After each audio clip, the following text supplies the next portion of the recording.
Hannah Montana, c'est vrai qu'elle me suit jusqu'à aujourd'hui parce que alors c'est elle qui a mis cette petite graine dans ma tête pour aimer le chant, pour aimer la danse, ce goût de la scène en fait. J'ai toujours voulu faire chanteuse.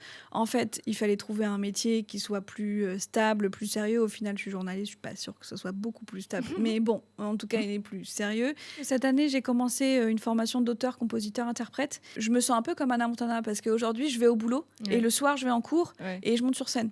À travers les chansons de Miley Cyrus, Zera, etc., je me permets plus de choses. Je me laisse tenter. Alors, il y a aussi les profs qui me disent que voilà, il faut avoir du stock, donc il faut faire beaucoup de choses, tenter pour voir ce que vous aimez, ce que vous aimez pas.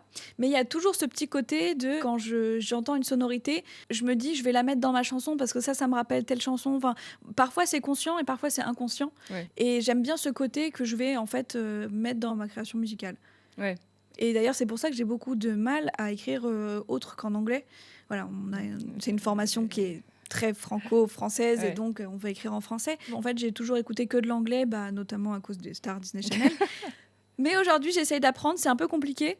C'était pas forcément inné chez moi, mais voilà, j'essaie de faire ce petit step. Et c'est ça qui commence à me séparer un peu de Miley Cyrus musicalement, en me disant bon bah voilà, en fait, elle m'a porté jusque là. Peut-être qu'aujourd'hui, c'est ça ma patte en plus pour essayer de me différencier.